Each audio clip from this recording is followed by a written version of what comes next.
Praise God! Hallelujah! Isang mapagpalang araw po sa inyong lahat, mga giliw namin at minamahal naming taga-subaybay. Okay, so sa araw na ito, minsan pa nag-aanyaya po kami sa inyo, mga giliw naming taga-subaybay, aming mga taga-panood. Nasamahan niyo po kami sa isang makabuluhang talakayan sa araw na ito. Araw na ito, ang ating pong tatalakayin ay patungkol sa tinatawag na eschatology or the study about end times. At magpo-focus tayo sa isang napakahalaga bilang mga Kristiyano, napaka-importanting topic o paksa na bahagi ng eschatology, yung tinatawag na rapture. Hindi lang po ito napakahalaga, Pastor, isa din po ito sa napaka-controversial na paksa patungkol sa Biblia. Amen. Okay, so sa araw na ito, tayo po ay minsan pa makikinig at dalangin namin na nawa kayo na nandyan sa inyong mga tahanan na sumusubaybay sa programa namin ito. Nawa kayo rin ay hawak ninyo ang inyong Biblia, Pastor, sapagkat magiging biblikal ang ating pagtatalakay sa oras na ito. Ipapakita natin sa ating mga tagapakinig, tagapanood, kung ano nga bang sinasabi ng Biblia patungkol sa rapture na ito. So, isa sa napakatinding tanong, Pastor, na nagiging dahilan ng pagiging kontrobersyal ng topic na ito patungkol sa rapture, sapagkat sinasabi nila, Pastor, na wala naman salitang rapture sa Biblia. Totoo po ba yun, Pastor? Of course, kapag tinanong po natin kung mayroon bang nakasulat na rapture sa Bible, sa ating translation ay wala. Pero kapag binasa po natin sa Latin word or sa Latin translation, dito kasi nanggaling salitang rapture sa Latin. Came from the word rapturo. The word rapture doesn't occur in the Bible. The term comes from the Latin word meaning a carrying off or a transport or a snatching away. So the concept of the carrying of or rapture of the church is clearly taught in the scripture. Yung concept, maliwanag na itinuturo ito sa Bible. So the word, okay. So ito'y controversial kasi sapagkat maging mga Kristiyano, Pastor, mayroong naniniwala dito, mayroong hindi naniniwala. Tama. Kung mayroon namang, ewan ko kung may pakialam lang o basta. Iba naman kulang sa kaunawaan. Hindi sila naliliwanagan. Hindi naliliwanagan, yung iba naman wala nang pakialam. Praise the Lord. Okay. So mahalaga na talakayin natin ang isang sabihin natin isang napaka-importanting subject sa Bible. Kasi isa ito sa magbibigay sa atin ng excitement sa muling pagbabalik ng ating Panginoon sa kabila ng mga struggles, sa kabila ng mga circumstances na ating pinagdadaanan. Lord, nawa yung iba na hindi naliliwanagan sa pamamagitan ng programa natin ito ay maliwanagan po tayo. Okay. So ang pinaka-importanting tanong dito, Pastor, is rapture biblical? Of course, napakagandang katanungan yan dahil of course sa ating pananampalataya at pananaw sa mga pinaniniwalaan natin, dapat lagi itong biblical. Bakit naniniwala tayo sa rapture? Of course, sapagkat ito ay biblical. At kung patutunayan po natin sa Bible kung biblical nga ba ang rapture, well, napakasagana ng mga talata ng Bible from Old to New Testament. Bagaman sa Old Testament, hindi masyadong clear ang katuruan sa rapture, pero meron ng mga kaganapan ng rapture sa Bible, sa Old Testament. Praise God. For example, Pastor, sa Hebrew chapter 11 verse 5, merong na-rapture na tao sa Old Testament, sa katauhan ni Enoch. Praise Pwede God. ba natin basahin? Basahin natin. Sinasabi ng Bible. Maganda yan. By faith, Enoch was taken up so that he should not see death. Taken up. So kinuha siya ng Panginoon, di siya literally na nakaranas ng kamatayan. Yung tinatawag nating physical death, kundi kinuha siya ng Panginoon.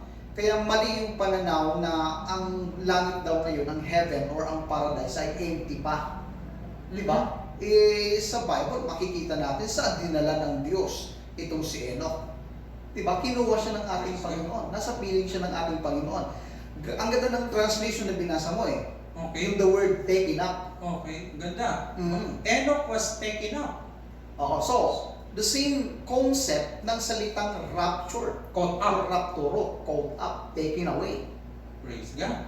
Meron palang pangyayari sa Oo. Old Testament. Another na event sa Bible concerning rapture, sa Old Testament pa, Pastor, sa 2 Kings chapter 2 Kings. 2, verse 11.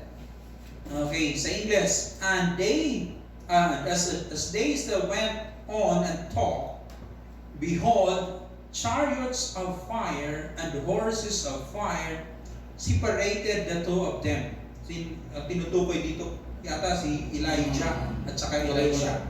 Okay. And Elijah went up by a whirlwind into heaven. Went up into heaven. Caught up. Went up.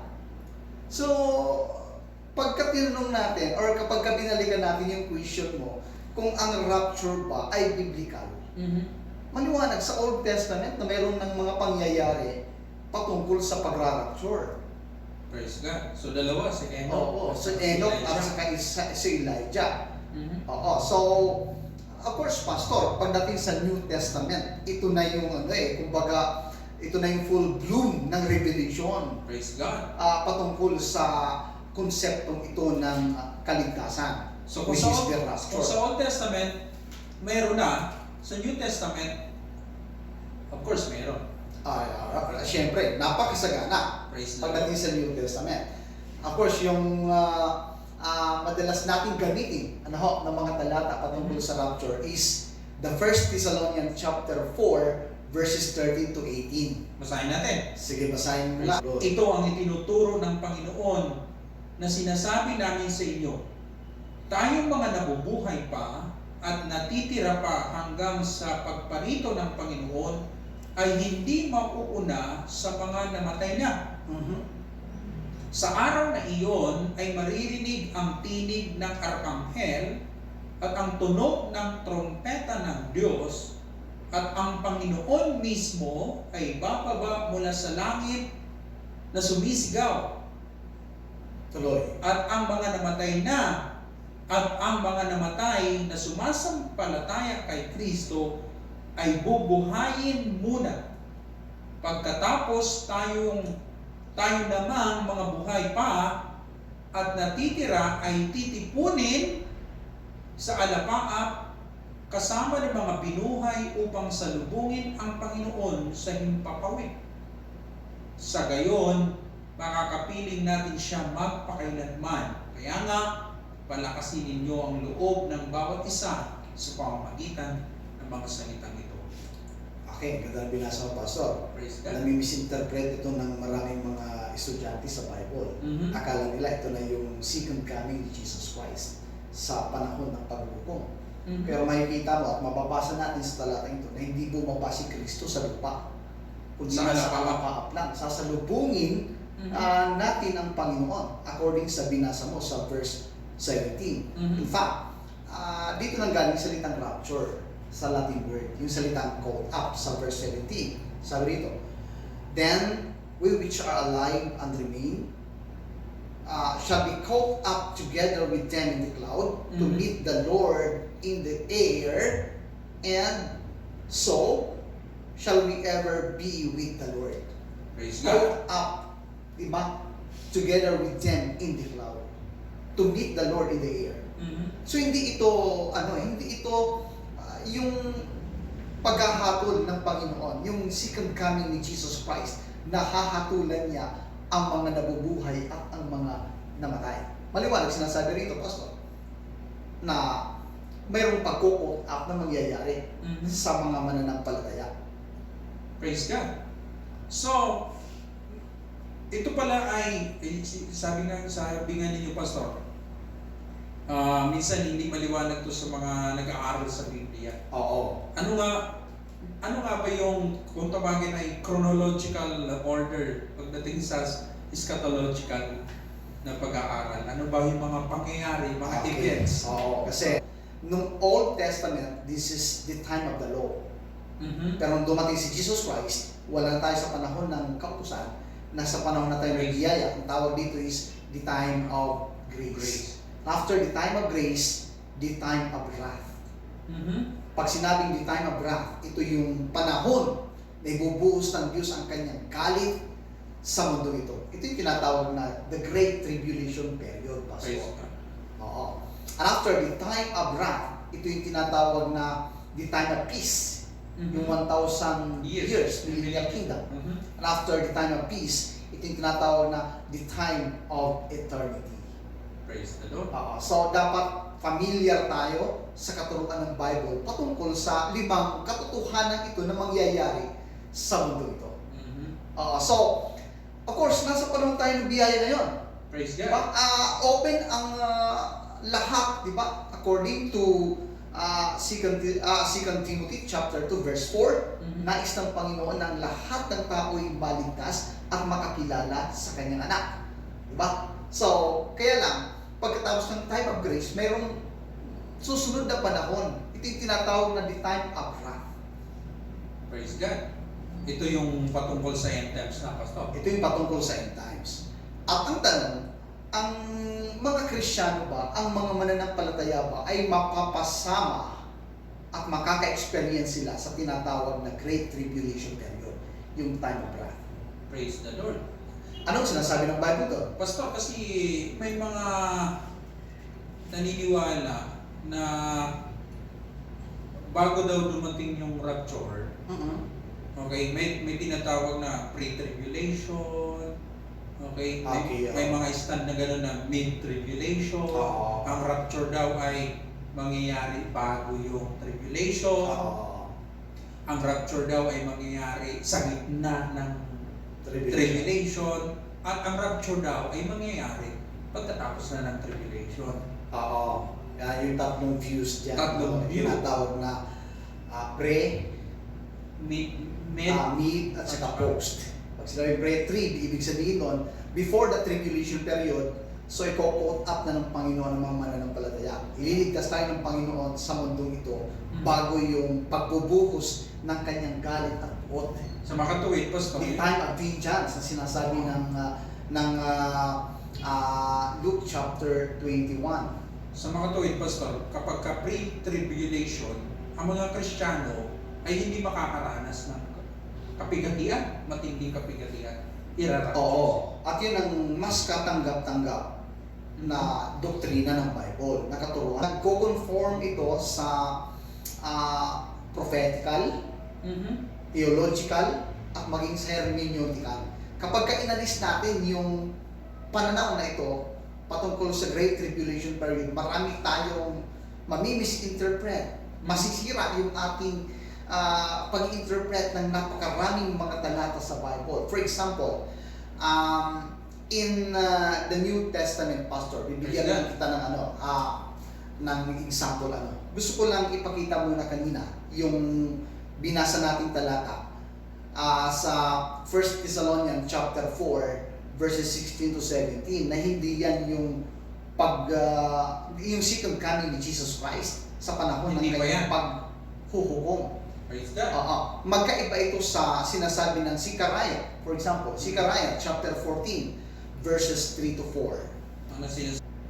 Ngunit ang mga bansang iyon ay didigmain ni Yahweh tulad ng ginawa niya noong una. Sa araw na iyon, tatayo si Yahweh sa bundok ng mga Olibos sa gawing silangan ng Jerusalem. Magkakaroon ng maluwang na nibis sa gitna ng bundok, pagkat mahahati ito mula sa silangan hanggang sa kanluran. Ang kalahati ay mapupunta sa hilaga at sa timog naman ang kalahati. Okay, thank you. Ito yung second coming ng Panginoon, Pastor. Natatayo siya sa bundok ng mga Olibo. So itong rapture sa alapa Sa alapa lang. Pero itong second coming is literally na darating si Jesus Christ sa mundo ito. At ang sabi ng talatang binasa natin, tatayo siya sa bundok ng mga Olibo.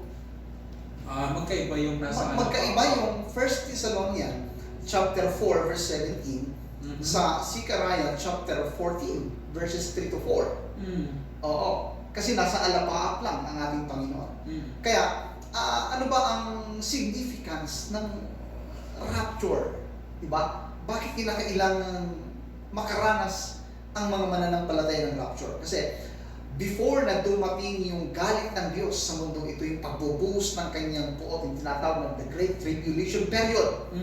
So, ang tanong, subject ba tayo dun sa Great Tribulation Period? Yun ang malaking tanong. Oo. Ano ba sinasabi ng Bible? Praise God. Tingnan natin ano ang sinasabi. Si 1 Thessalonians chapter 5 verse 9. Basahin natin. Basahin natin. 1 Thessalonians chapter 5 And the verse is and 9. the verses 9 sa English translation. For God has not destined us for wrath. For wrath. Pag in-observe natin at in-interpret natin ang verse 9, yung wrath na tinutukoy dito is the Great Tribulation Period. Praise The God. time of wrath. Tuloy mo. Tuloy, ang ganda ng sinasabi. For God has not destined us for wrath, but to obtain salvation through our Lord Jesus Christ. Yeah. Praise So hindi God. tayo pinili ng Diyos para maranasan ang kanyang puot. Ang ganda nga sa Napakaganda. King James translation. Ang sabi rito, for God has not appointed us to wrath. Take note, yung salitang wrath dito is the time of wrath, the time of vengeance, the time of great tribulation period. It means na ang sinasabi ng talata, hindi tayo pinili ng Diyos para maranasan ang puot ng Diyos, kundi pinili tayo ng Diyos para maranasan ang kaligtasan sa pamamagitan ng kanyang anak. So sumasang-ayon yung talatang ito, Pastor, sa pre-tribulation. Of course, napaka-clear ng talatang ito kasi hindi ka pinili ng Diyos para maranasan ang kanyang puot. Dahil ang puot ng Diyos ay para yan sa mga hindi sumampalataya kay Jesus Christ. Para yan sa mga nagpatuloy sa kanilang pagkakasala. Para yan sa mga makasalanan. Praise the Lord. Ang gandang panghawakan nito, Pastor. Oo. So, ang ating kasiguruhan dito, yung ating pananampalataya sa ating Panginoon. Tama, oo. Praise the Lord. Okay, so maliwanag ang sinasabi ng Bible. Bakit kinakailangan tayong i-rapture or iligtas ng Panginoon before na dumating yung panahon ng, di ba, galit ng Diyos? Sapagkat hindi tayo pinili ng Diyos para maranasan ang kanyang turo. And in fact, Pastor, as I said before, napakaraming mga talata sa Bible na nagpapatunay patungkol sa katotohanan ito. Praise For God. example, ang Great Tribulation Period, ang Tribulation Period ay nag-start sa Revelation chapter 6. Diba? Revelation chapter 6. Yung first seal, second seal, third seal, at kapag binasa natin yan, makikita natin na hindi subject dyan ang mga mananampalataya Yung sa panahon seven nila. seals. Yung seven seals. Dahil pagdating ng chapter 7 verses 14, ang mga mananampalataya ay nandoon na sa presence ng Panginoon. For example, basahin muna natin yung Revelation chapter 7 verses 13 to 14. Okay. Sino itong mga taong ito na nasa presensya ng Diyos? Sabi Na nito, nagpupuri sa Kanya. and one of the elders addressed me, saying, Who are these? Okay. Clothed in white robes, and from where have they come? Saan sila galing? Tuloy mo. Okay. I said to him, Sir, you know, and he said to me, These are the ones coming out of the great tribulation. Sila yung mga inalis ng Panginoon, niligtas ng Panginoon, di ba? Coming out from the Great Tribulation. Praise God. So mayroong rapture, Pastor. Pagkamat yung rapture, tuloy-tuloy yan. Hindi yan, di ba, one time lang na event.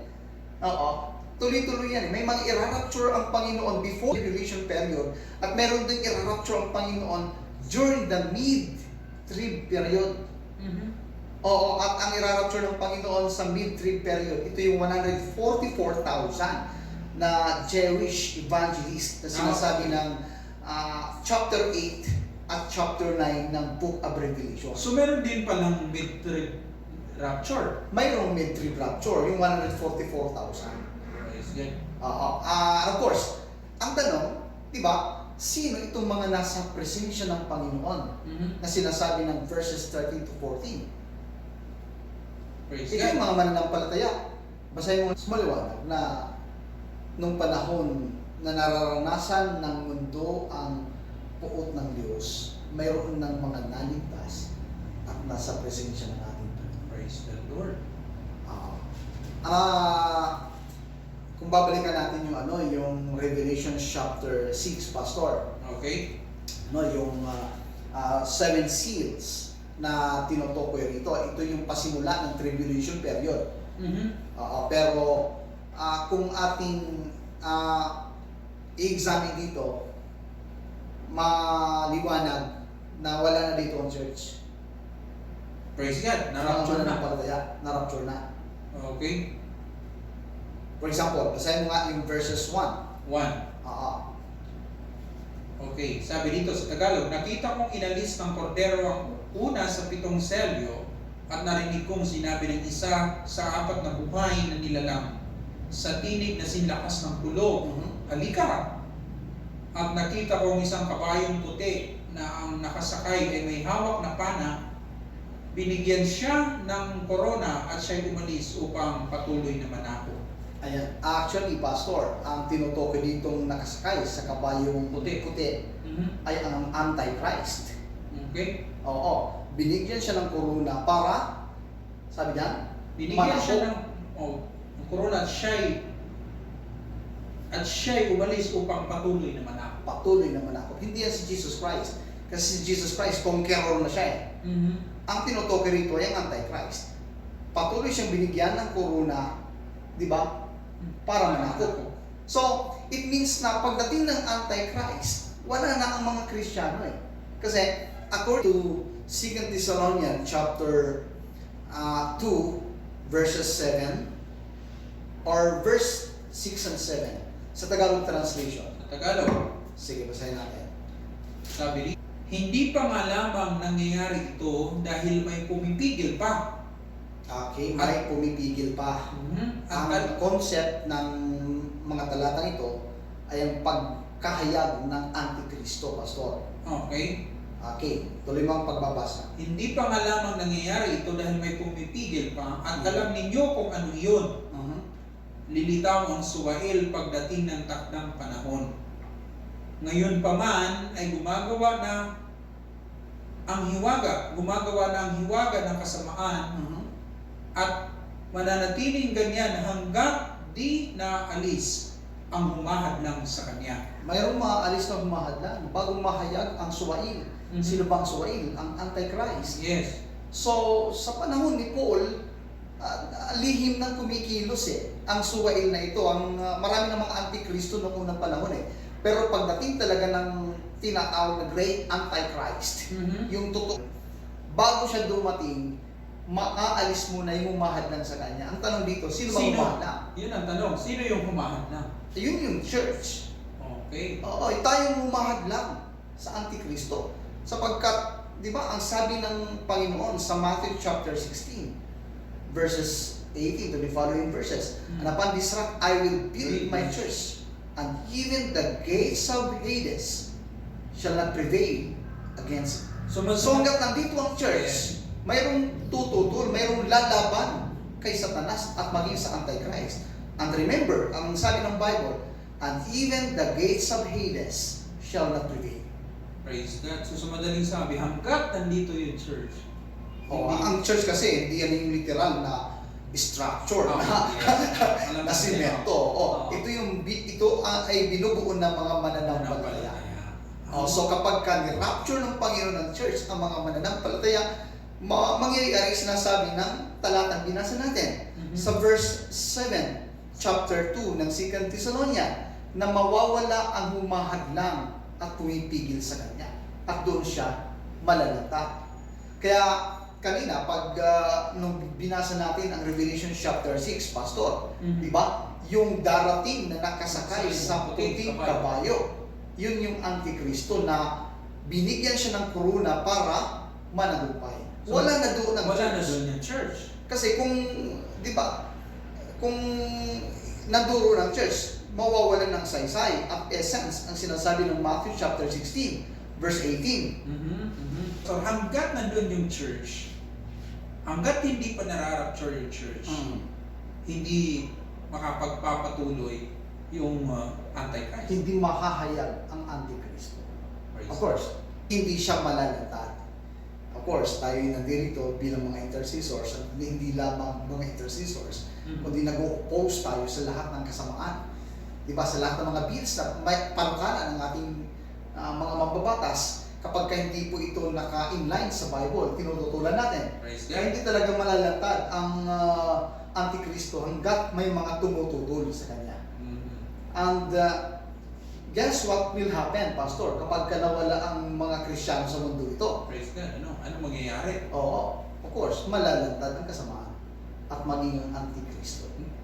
Malaya ng makakagawa Oo. ng mga gusto nilang gawin. Praise the Tama. Lord. So, napakahalaga yung sinasabi mo, napaka-importante para sa isang Christian ang rapture event na ito. Yes, Pastor. At dapat hindi lang natin nauunawaan ang isang facet ng kaligtasan, kundi maging ang buong konsepto ng kaligtasan na sinasabi ng Bible. Ano bang kahalagahan nito? Kapag alam natin ang buong konteksto ng kaligtasan, alam natin yung mga, di ba, nangyayari sa mundo, yung awareness. Maraming mga tao ngayon takot sa 666. Maging mga Kristiyano, Praise God. hindi nila alam na ang 666 ay mangyayari during the Great Tribulation period. Wala At na yung tayo Christian. doon, oo. Yun Kaya ang misconception. hindi ako magpapavaccine, sabi nila. Kasi may 666 yan. 666 O pwede maging preparation yan. Lahat ng mga technologies ngayon, di ba? Na may www dot. Di ba? Pwedeng may preparation yan sa pagdating ng 666. Pero bilang mga mananampalataya, bilang mga Kristiyano, Pastor, hindi ka subject doon, hindi ka dapat matakot doon dahil bago dumating yun, irarapture ka na ng Panginoon. Praise God. Ayun ang, kasi misconception ng pastor ng Oo, karamihan tama. Okay, so maging mga Christian naguguluhan dyan Kasi may 666 na daw at yung vaccine daw laban sa coronavirus ay doon daw i-inject yung microchip sa Oo, yung Praise the Lord. tinatawag nila ngayong 5G, Pastor. Oo. Alam. Napaka-controversial ng 5G na yan. Okay, Oo. but anyway, so importante talagang maintindihan natin na may rapture na gagawin ng Panginoon. Di ba? Importante talaga. Hindi niya papayagang mangyari at maranasan ng mga Kristiyano yung sinasabi nilang mga kahirapan ito. Di ba? Oo, Praise the Lord. Okay, so, tulad ng sinabi ko sa iyo kanina, di ba, maging yung mga propesya sa Bible i-inline ito sa katuruan patungkol sa kaligtasan ito concerning rapture. Praise God. Maging mga prophecies sa Bible. For example, paano maipapaliwanag ang Nahum chapter 2 verses 4 to 5 without the knowledge, without the event of rapture? So, Old Testament ito, Pastor? Old Testament. Prophecy yan, Pastor, na darating ang araw, okay, mangyayari ang mga bagay niya. For example, sige nga, Basahin natin. basahin natin. Nahum chapter 2 verse 3 ang sabi dito sa English translation, "The shield of his mighty men is red. His soldiers are clothed in scarlet. The chariots come from flashing metal on the day." Flashing metal. It means na mga automobile na yan sa panahon natin ngayon. Metal na. Oo. Tuloy. On the day he masters them, the cypress spears are brandished. The chariots race madly through the streets. The chariots Race madly through the streets. shall rage in the streets. They shall jostle one against another in the broad ways. They shall seem like a torch. They shall run like a lightning. Praise God. Ang tutuli ng takbuhan Oh. nito. Actually, mamangha ka sinasabi ng ng verse 4 sa propesya ito. Sapagkat ang sabi ito, yung mga chariots, yung mga sasakyan ay shall rage in the street, babanggaan sa mga kalsada. They shall jostle one against another. So, paano mangyayari ang pastor? Ang sinasabi ng propesya ito sa Book of Nahum, possible lang ito na mangyayari kapag nagkaroon ng rapture of the church. Halimbawa, yung mga nasa sasakyan, yung driver ng isang bus, Christian, biglang rapture. Yung driver ng isang kotse, di ba, tumatakbo ng 120 kilometers per hour, biglang na rapture. Ano mangyayari sa kanya? So, tamang sinasabi ng verse 4, magbabanggaan sila sa mga lansangan. Ito pa yung aeroplano, Pastor? Lalo na kapag ang piloto ng aeroplano ay Kristyano at biglang nawala.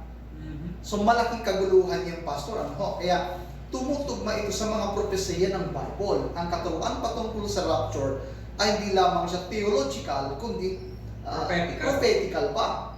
For example, another na example na babalikan natin sa Revelation chapter 6, Pastor. Yung kaguluhan na mangyayari sa mundo pagkatapos ng rapture.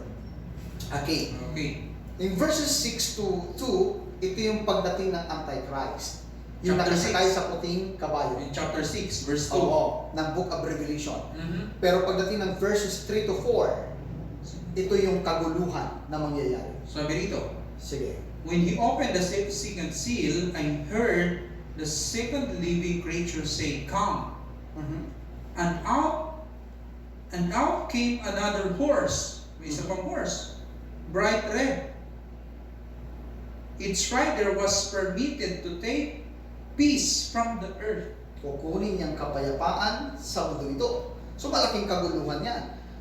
Of course, Pastor, paano mangyayari yan? Pagka nawala na ang mga Kristiyano sa mundong ito, hindi ba malaking kaguluhan yan? Mawawala talagang kapayapaan sa mundo ito?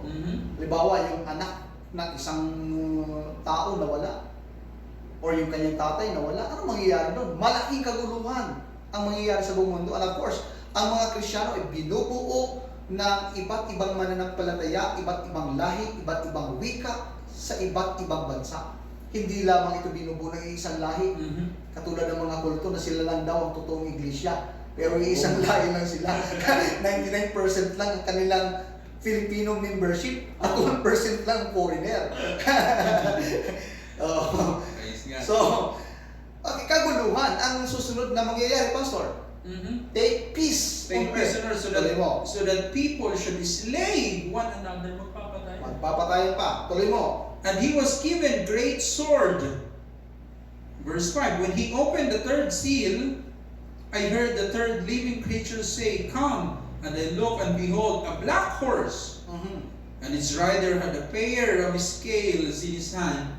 And I heard what seemed to be a voice in the midst of the four living creatures saying, "A quart of wheat for a denarius, and 3 quarts of barley for a denarius, and do not harm the oil and wine." Actually, napaka-perfect ng mga sinasabi ng talata, Pastor.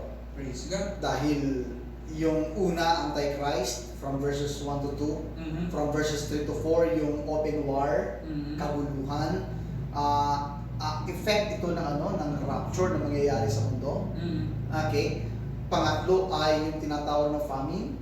Okay. Oo, tagutom. Dahil pagkatapos ng kaguluhan, mag-close ang lahat ng mga markets. Oo. Magkakaroon ng great famine. Ano pa ang kayang bilhin ng isang sweldo sa maghapon ay isang quart lang. A quart. Ang sabi niyan? Quart. A quart of wheat for a denarius. A quart of wheat for a denarius lang. Actually, sa Tagalog translation, ang ganda ng sinasabi dyan, Pastor. Ang sabi dyan, isang takal lamang na harina or trigo ang mabibili ng buong maghapong paggawa. So, great famine talaga yan. Effect yan ng war na mangyayari, ng kaguluhan na mangyayari. Mag-close ang lahat ng markets. Diba? So, tataas ang mga bilihin at doon na i-impose ngayon ng Antichrist para makabili ka, kinakailangan mong magpatatak ng 666. So mangyayari ang lahat ng ito pag wala na yung church. Mangyayari ang lahat ng yan pag wala ng church. Dahil kapag ka nandito ang church, ang sabi ng Matthew chapter 16 verse 18, even the gates of hell shall not prevail against it.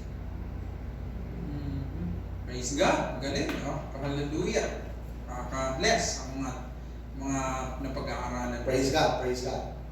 Okay. So yun. Magandang panghawakan. Kaya nga sabi doon sa Thessalonians chapter, yung verse 18, 4:18, Oo. magbigay kalakasan sa lahat ng bumabasa ang mga Tama. pangyayari.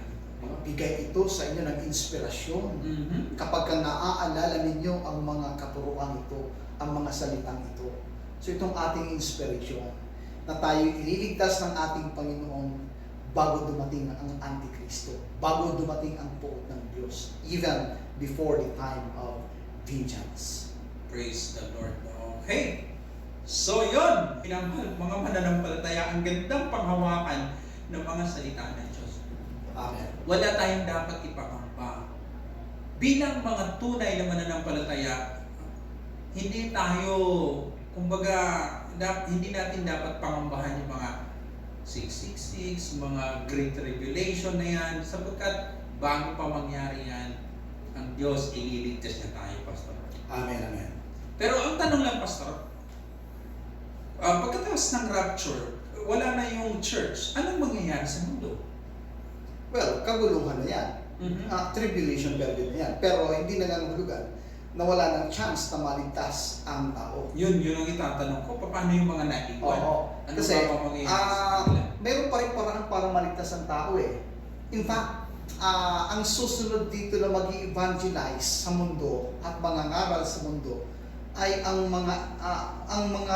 ibig sabihin mga Israelites, yung Yes. 144,000 na people. Jewish evangelists. Oh, praise Sila ngayon ang mag-iikot sa buong mundo at mangangaral patungkol kay Kristo. Sila ngayon ang uusigin ng Antikristo, ikukulong, magugutom, okay, at papatayin. Mhm. Pero, di ba, sa kanilang pangaral, marami pa rin mga mananampalataya kay Jesus Christ.